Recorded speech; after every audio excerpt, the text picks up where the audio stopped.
Yesu ashimwe. Dusangira aya majambo dusanga mu gitabo cy'umusiguzi igice cy'indwi umurongo w'8 haravuga ngo iherezo ry'ikintu riruta itanguriro ryaco, kandi uw'umutima wihangana aruta uw'umutima w'ubwibone. Dusangira ijambo rivuga ngo iherezo ry'ikintu. Mu buzima bwacu ikintu cyose kirafise intango kikagira n'iherezo. Nta kintu na kimwe gihoraho uretse Imana yonyene. Ni byiza gutangura ikintu kandi ukagitangura neza, ariko ivyo ntibiba ari byo ushira ku mutima.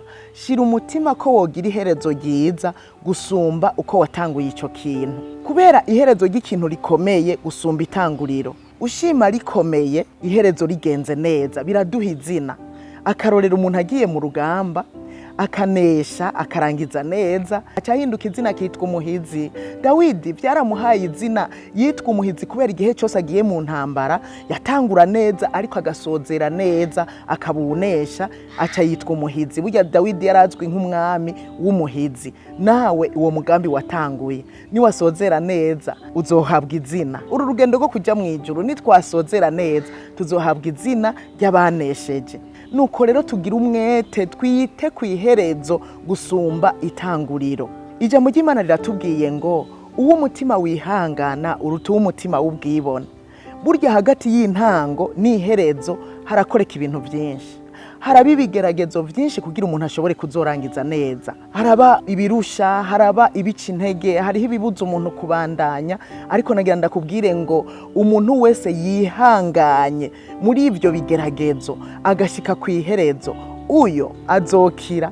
Ni navyo Yesu yabwiye abigishwa biwe bari ku musozi wa Elayono, bariko baramubaza bati tubwire ibimenyetso bizoranga kugaruka kwawe canke umuhero w'isi. Aricara arabibabwira neza, byari ibimenyetso bigoye by'intambara byo kuzokwankwa. Ku murongo wa 13 usomye muri Matayo 24 arababwira ngo ariko uzokwihangana agashitsa ku iherezo uwo ni wazokira.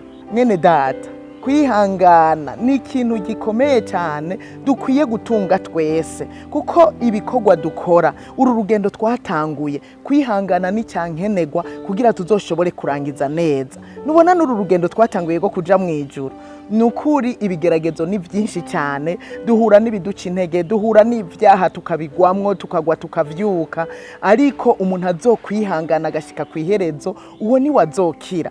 Kandi twavuze yuko uworangije neza bimuha izina. Burya nitwarangiza neza nagira ndababwire ngo abamarayika bazotwita izina bonyene atani uri babwiye, bazotwita banesheje. Tuti yanje rero wihangane kugira ngo uzorangize neza, jewe nawe nitwarangiza uru rugendo tuze duhabwe izina ry'abanesheje. Yesu abahezagire. Sanze maniri mu ruhande rwacu, wotubanya yo